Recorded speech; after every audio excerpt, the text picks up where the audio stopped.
Welcome to another episode of the Soul Sovereignty and Sexuality podcast with myself, Jessica Falcon, International Soul Embodiment Guide and Divine Feminine Activator. A little nervous about this episode because I want to talk about my journey into the heart of the feminine. And in a way, I feel nervous because it's so hard to describe the feminine with words. We experience the feminine, we embody the feminine. It's not an intellectual concept. It's not something we can rationalize or understand mentally. We experience her. And so I hope that you can feel and receive the transmission and activation of the feminine within you, whether you're a man or a woman, beyond the words.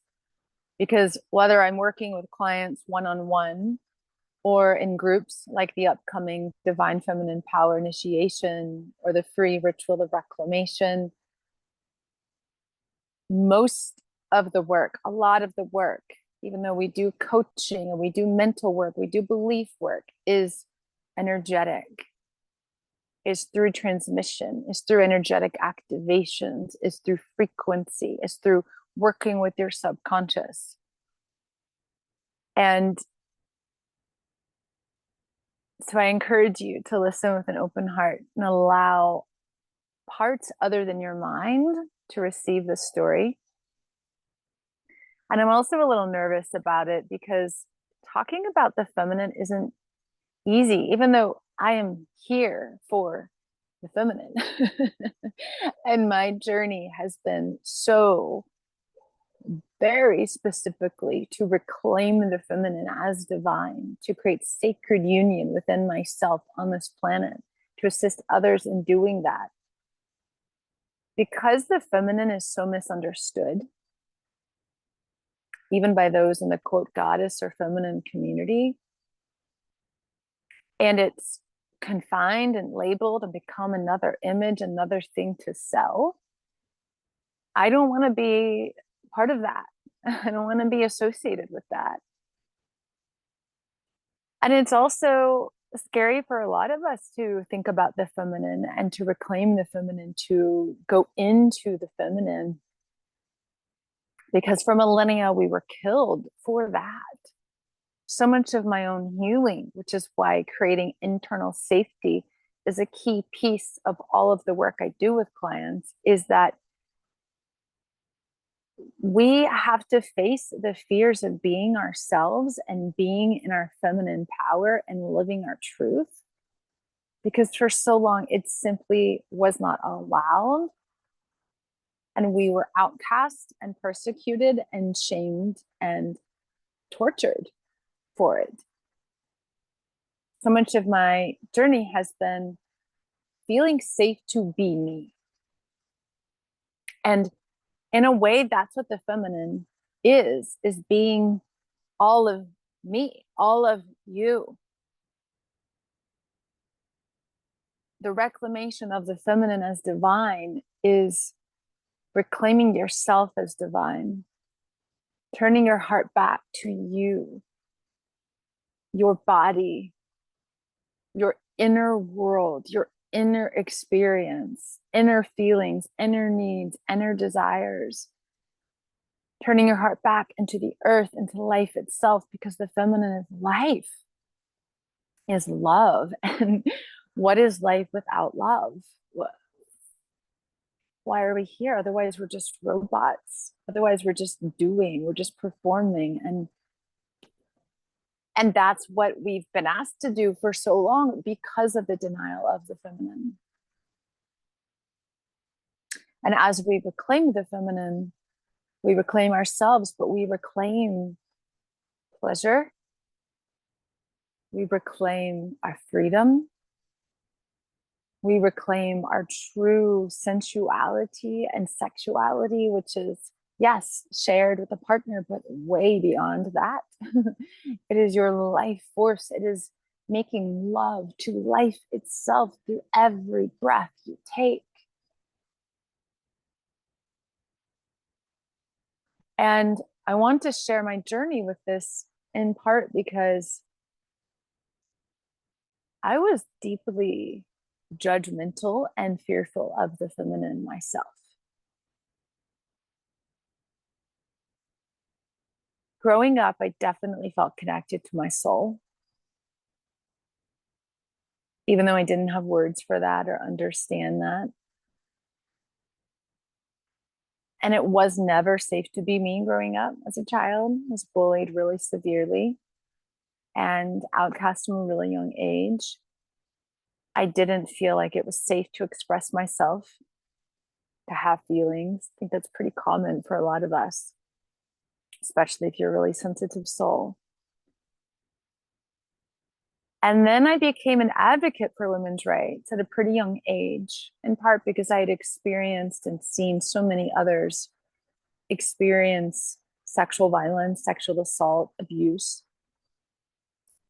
In college, I founded Students Stand Up Against Violence and created flyers, changed university policies, and taught programs to end violence against women, spoke at rallies, answered hotline calls, met women in the hospital. I went to law school so that I could be a voice for women. And I knew that as a woman, people were less likely to listen to me unless I had a degree behind my name, which unfortunately is true, even though I'd like to pretend that it's not. And even though I was a women's rights advocate and what I would call a fierce feminist at that time, still consider myself a feminist because to me, feminist is just honoring women as people and equal to others, though I know there are a million different definitions of that out there. I remember the moment I was at a conference. This was actually Men's Stand Up Against Rape conference, I believe it was called, in Washington, D.C.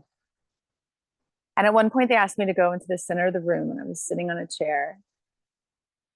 And they asked me what I liked most about being a woman. And this is embarrassing to admit, but it was true at the time. My answer was nothing. There is nothing I like about being a woman. And it brings tears to my eyes because I was that disconnected from myself. I was that disconnected from my body, from my inner world and experience. I saw everything out there and I lost touch with all the depth inside. And because everybody out there told me my body wasn't good enough for them, that I was too fat or ugly or didn't know how to dance or all the things, that I judged my body as the reason for other people's hatred and dislike. I judged my body as the reason I didn't fit in. I held deep, deep shame of my body, of who I was, because clearly I wasn't good enough for others. So I told myself I wasn't even worthy of existing. I was deeply suicidal in my early teenage years. And the only thing that stopped me from killing myself was a deep force in my chest, my soul, that just knew there was some reason I was alive. And then I had a dream at the age of 14 that told my soul, you're here for something bigger. You're here for something more. I wasn't going to share the dream, but I'll share it because this is connected to the remembrance of our divinity on this planet, which is the reclamation of the feminine as divine. So when I was 14, I woke up with this dream slash vision because I knew that it was real and it was me remembering something that had already happened. I was this huge ball of light, like a star, moving through the galaxy, through the stars, through the sky, into my mother's womb and out into the world. I woke up. And at the time, I didn't know, but I later learned that that's how I was born. It was like the doctors were saying, "Oh, you have so much time, no epidural, no anything." And then I went, boom, and there I was. I'm sure it felt like a little bit more than that to my mom, but it was that quick. It was very quick. And even though, again, at the time I didn't understand the dream remembrance, I knew there was something in my soul that was being reminded not to get lost in this, not to get lost in the external world, not to just see with physical eyes, but to feel this force in my chest, to connect with my soul. And even though I definitely had moments of despair after that and thoughts of not wanting to live in a life that excluded love and connection, and that when I looked at it with physical eyes felt difficult and full of violence and people who were mean and hearts closed and all those things, I didn't actually want to kill myself or die after that because there was something inside of me that was stronger than all of that.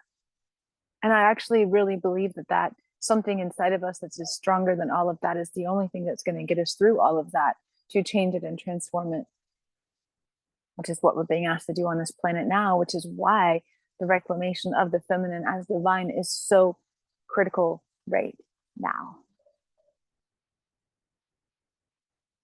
And this happens through all of us, regardless of what sex or gender you are.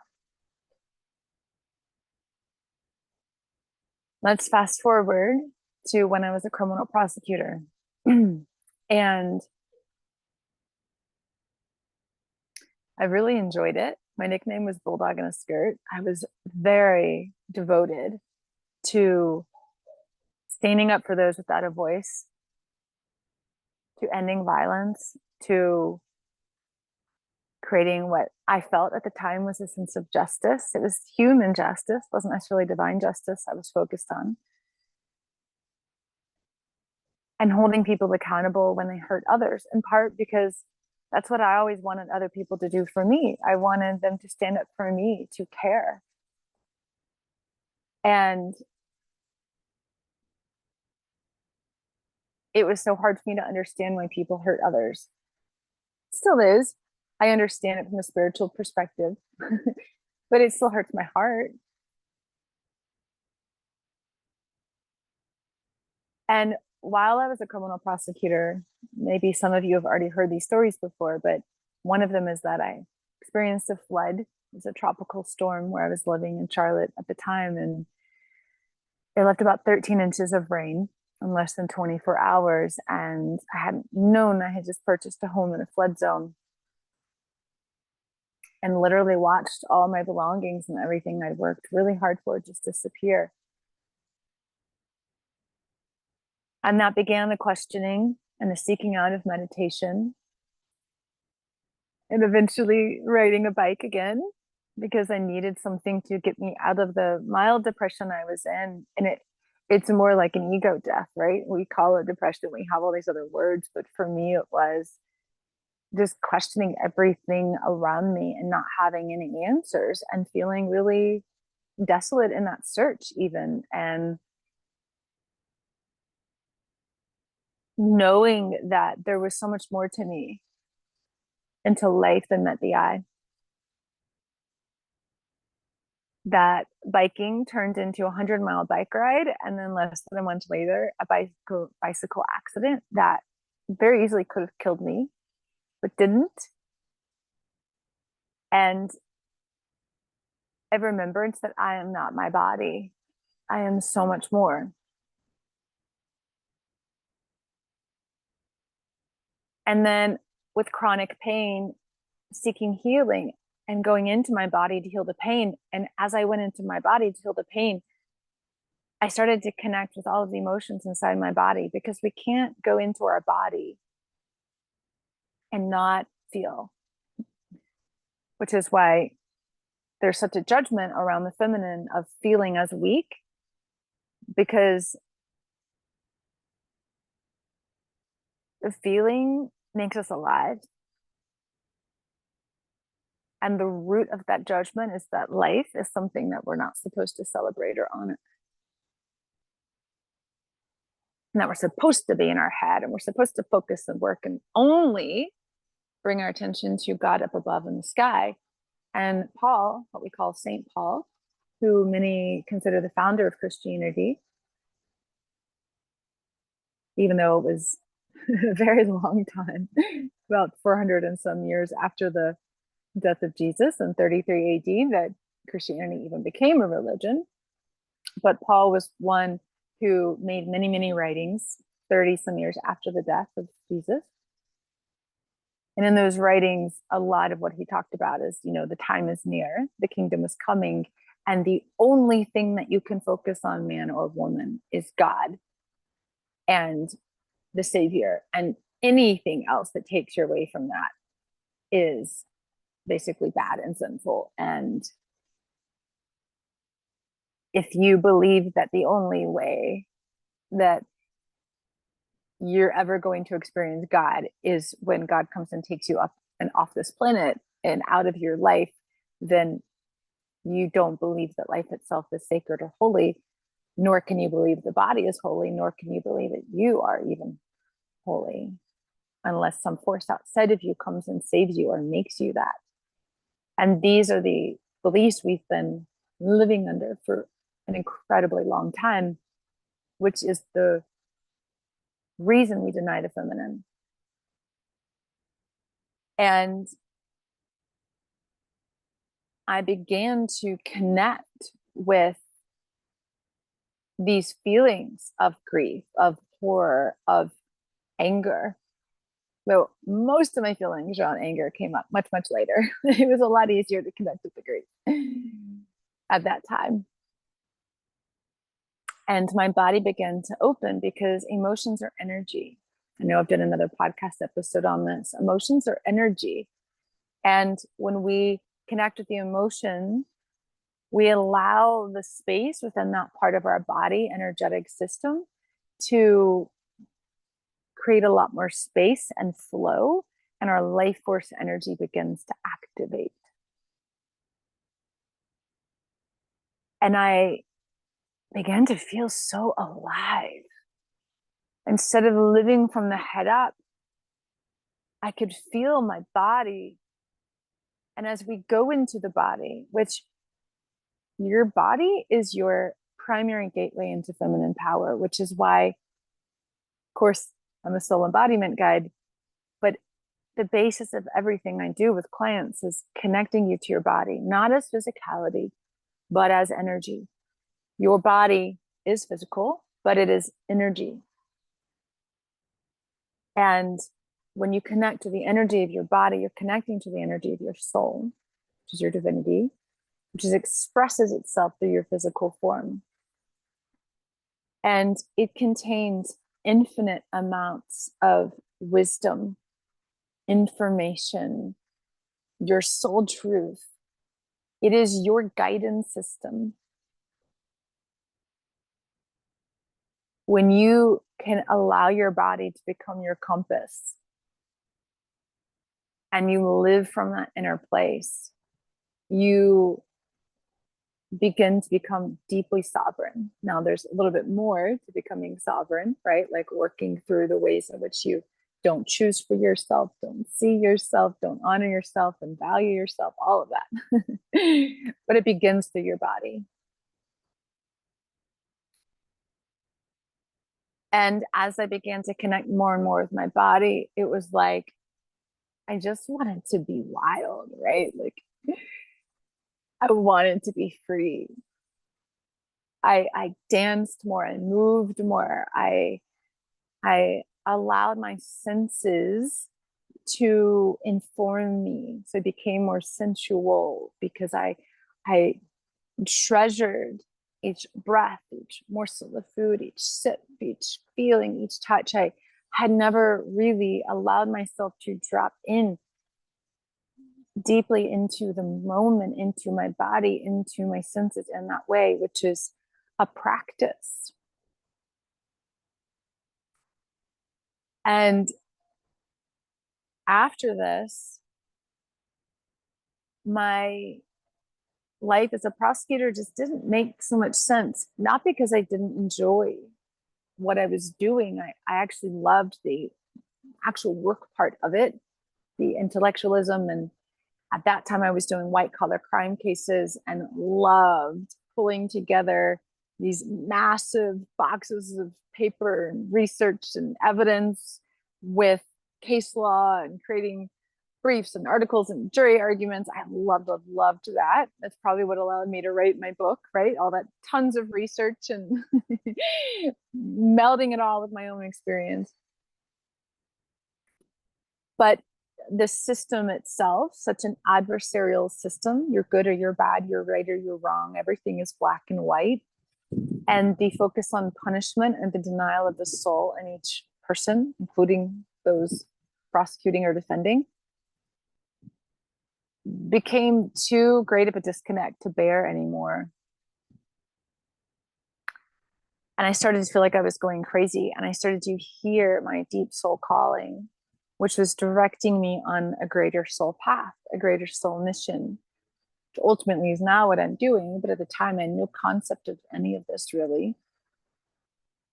And I really resisted because we are taught to distrust our inner world and ourselves, especially as women. But all of us are taught to distrust our inner world. We're taught to trust what we can see with our physical eyes. And a huge coming into feminine power for myself and all those that I work with, and you, whether you work with me or not, is to create that, begin to create that trust of your inner world. You cannot be sovereign and not deeply trust yourself. Because being sovereign is living from the inside out. And that requires that you trust your insides.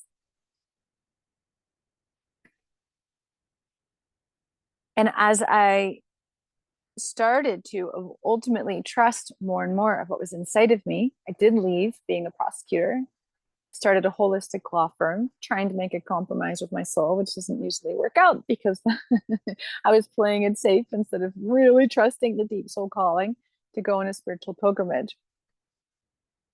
And after I left being a prosecutor, it was New Year's Eve of 2012. I had a friend over for dinner. We were going to have an early night of it, maybe go out. We weren't sure, made dinner. And that's when the goddess came to me. Now, I didn't know what the goddess was. I didn't know how to describe the goddess.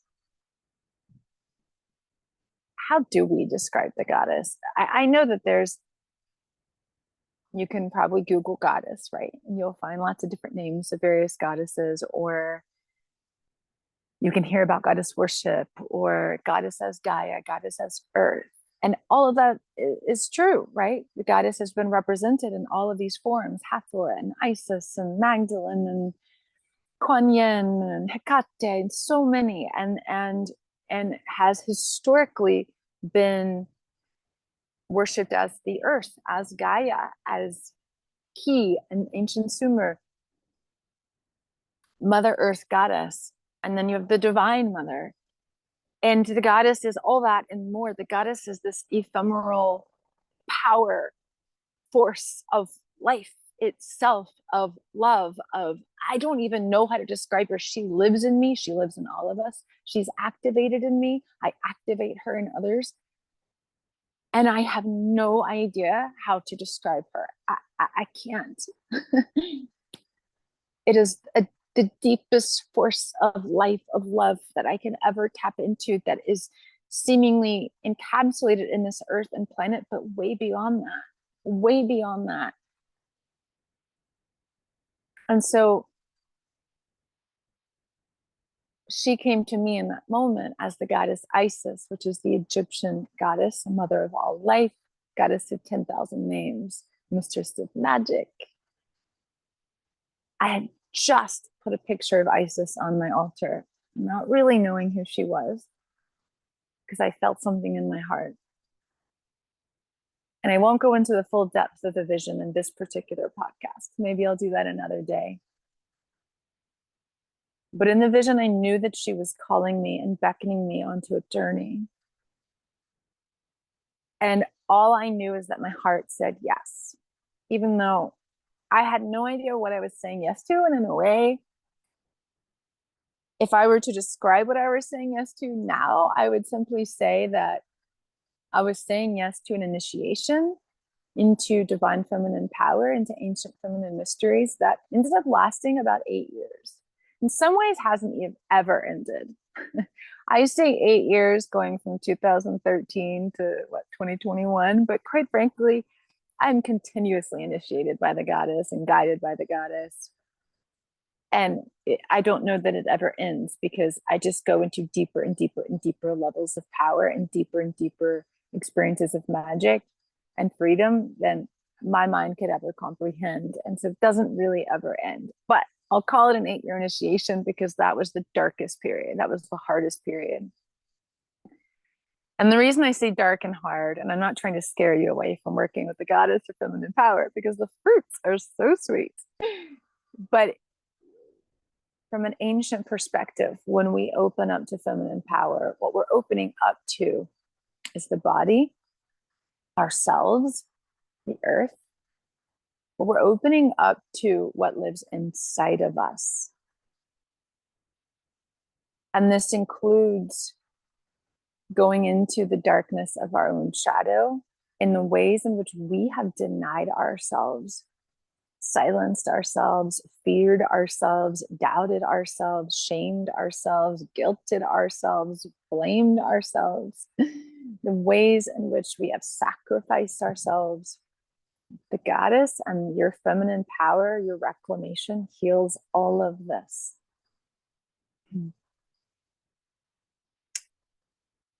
And because each soul has a very unique path of remembrance, there is no one straight way to do this. When I work with my clients, for example, I have the capacity, it's a gift that I have owned and claimed within myself, though it took me many years to do so, of when I work with a client, I can literally feel their soul through their body, and I can feel the communication. And so their soul, through me as a conduit, guides the process into what they need to see, feel, activate, know within themselves, to come back into union with themselves, back into union with their power and their truth and their sovereignty. And my soul took me on a very specific path that helped me not only heal myself, but be initiated into how to help others come back into their power and sovereignty and to return to union. And for me, that went into a relationship that was very karmic and related to past parallel lives of my power not being safe.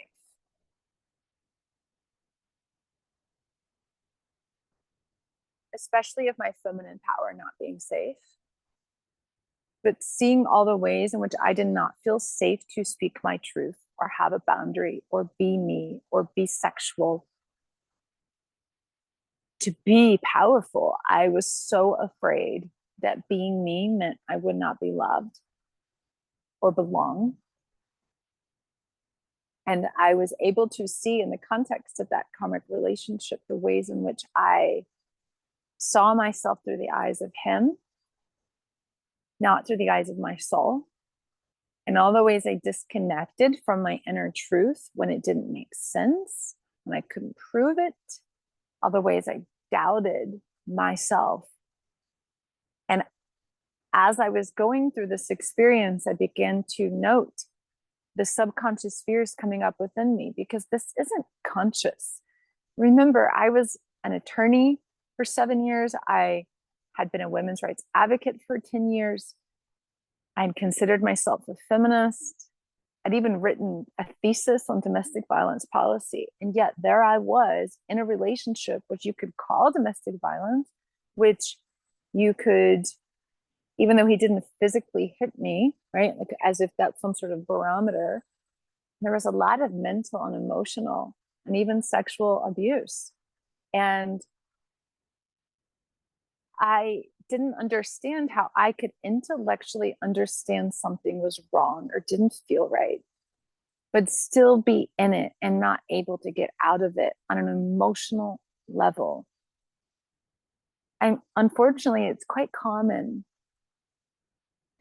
And so I began to write down these subconscious fears and beliefs I was discovering within myself, all of which I identified by going into my body, all of which I identified by going into my heart, by accessing the deep wisdom within me. That is the path of the feminine. And she shows us and helps us bring light to the ways in which we have disconnected from ourselves, our soul, our divinity. And as I began to go into my body and connect to my inner truth and my soul, that was the way out of that relationship dynamic. I had to be willing to trust my soul more than my fear. I had to be willing to look at my fear square in the eye. I had to be willing to face the anger and the rage and all the ways I had suppressed and oppressed myself. And I had to surrender to my soul, which is what creates magic. And when I did, I left and I got out of that relationship. And then I began to research.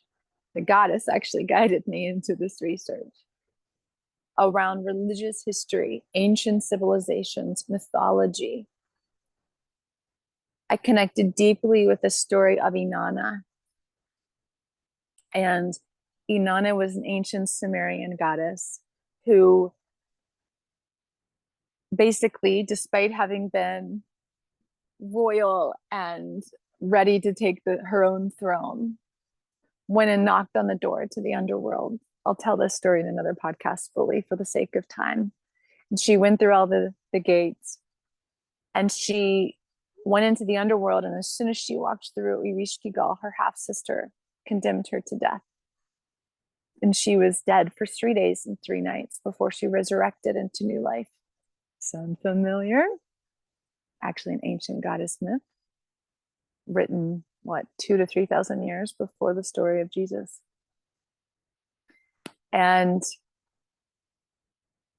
she helps us see how she was restored to her throne and became the joy of Sumer. The ancient mysteries, which include going into the darkness through the light of love and through the light of your heart, to transmute, to transform, to come back into wholeness with all of you. That is the ancient path of the divine feminine. Wholeness, inner union, and to not turn away from any part of you anymore. Again, that requires developing deep, deep levels of self-trust. It's releasing those wounds I mentioned earlier that have been cast on all of us, of the shame and the guilt and the blame, which is powerlessness, just feeling like a victim, like you have no choice. The unworthiness, the fears. We have to heal all of that. That's the journey of coming home to oneself, which is the journey of wholeness, which is the journey of the feminine, your true power. And I continued to shed belief after belief, but it wasn't just my conscious beliefs. We have to do the conscious work. We have to do it through our body. We have to embody the energetic shift within ourselves so that it's real and it's experienced. And I can tell you that as you do this, everything around you shifts. Not because you change, everybody else changes. That's what kept me in that unhealthy dynamic. I kept believing that if I changed and I worked on myself, then he would change and he would. It doesn't work that way.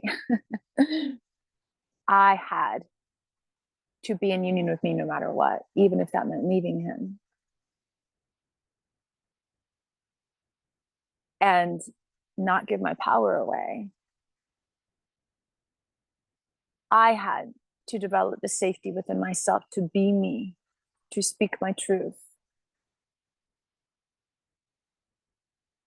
And it truly creates freedom in every relationship that you have.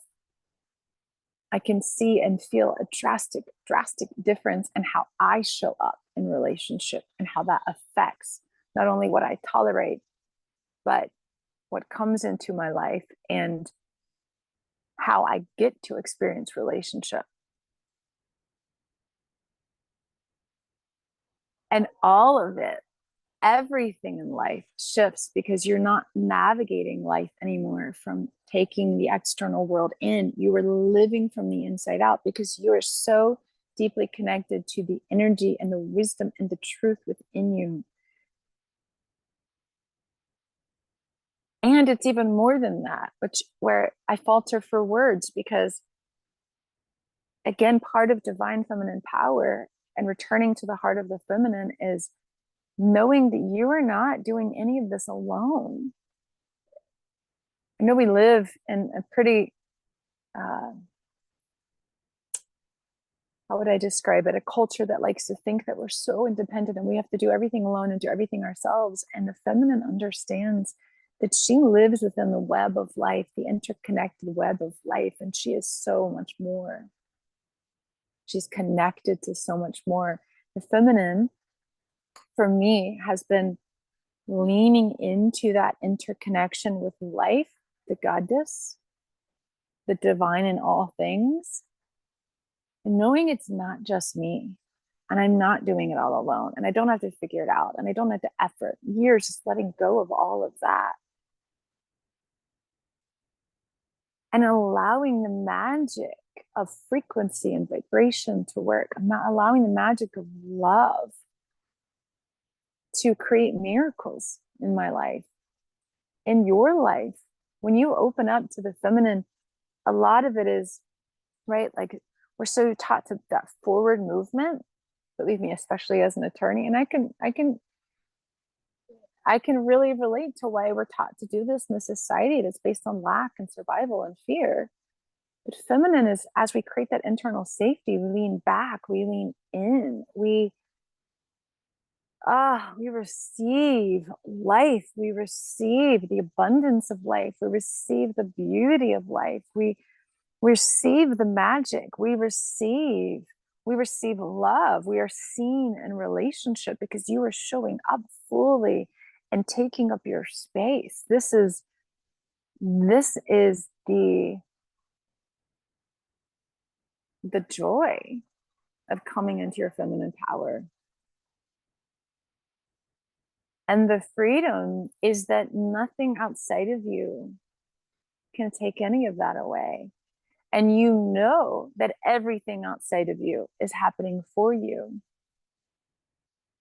For example, when I work with my clients, again, whether it be one-on-one or in groups, like the Divine Feminine Power Initiation, this isn't separate from how you live your life. So the goddess is life, meaning everything is her. Everything gets to be aligned with love. Everything gets to be aligned with truth. There's no more separation, like, oh, I go to work and then I work with the goddess. That doesn't work that way.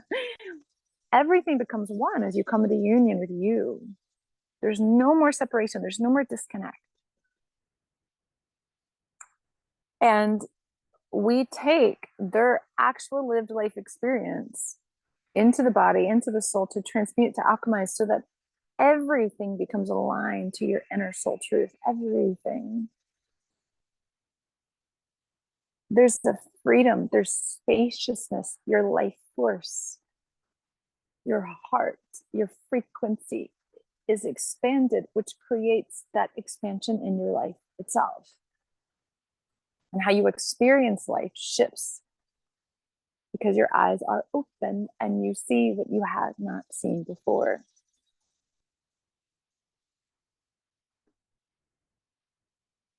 Coming into the feminine for me has been a softening and softening and softening and allowing and allowing and allowing, because it is a receptive power as you receive your inner truth and wisdom, as you receive the goddess, as you receive support, as you receive love, you receive. So you have to soften to receive. In order to soften, you have to trust. And that's why in our work together, we build deep internal trust. And trust of the goddess, because that's been broken for a lot of us too. I know it was for me. I've been restoring my trust of the goddess with the goddess, with this ephemeral, ecstatic life force power that I can't describe. But I get to experience, and I want you to experience her too. I want you to experience you in your fullness too. I want you to experience you and your power. I want you to experience you and your truth. I want you to experience you and your sovereignty. And so I share this like tiny piece of my journey in hopes that it will ignite within you the desire to take your own journey into your feminine power, to connect with the circle of goddesses. I call them the Divine Feminine Council that I work with. You will know in your heart if this is for you. You will know in your heart if you were called into this circle, this powerful initiation. It's 7 months. It is based on my 8-year initiation and continuing connection, identification of these deep subconscious beliefs, embodiment practices, energetic activations, transmissions of wisdom. You're supported day in and day out via Telegram channel. We meet bi-weekly live on Zoom. And part of my continuing work with the goddess is I'm being called to go to Greece and Malta and Italy over a 6-week period beginning in October to go to more of these ancient divine feminine sites. So those who join the Divine Feminine initiation are going to be activated even more deeply as I receive these activations in Delphi and Malta and Pompeii, and connecting with these temples. You will be able to receive these as being part of that circle. And of course, I'll be sharing some of this juiciness on the podcast as well. So be sure to subscribe if you're not already on your favorite platform. And I'll put the link for the Divine Feminine Power Initiation in the show notes. It's at thepathtosovreignty.com. We begin on September 27th.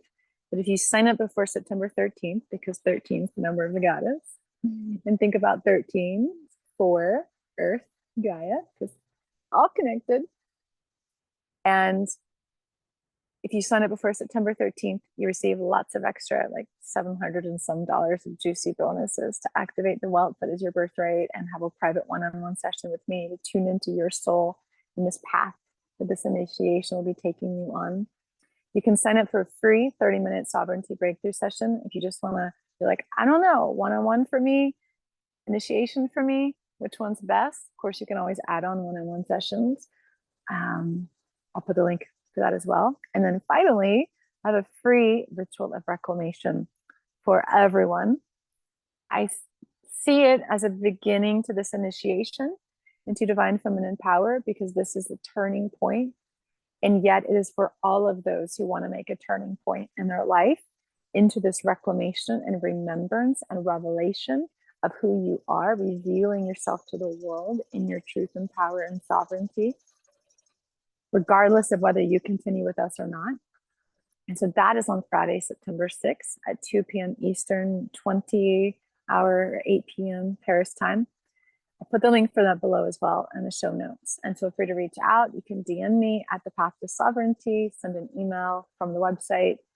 And I really look forward to supporting you. And I hope that today's episode has been a little bit of an opening into the path to return to the heart of the feminine, to open to more and more of you. Sending you so much love.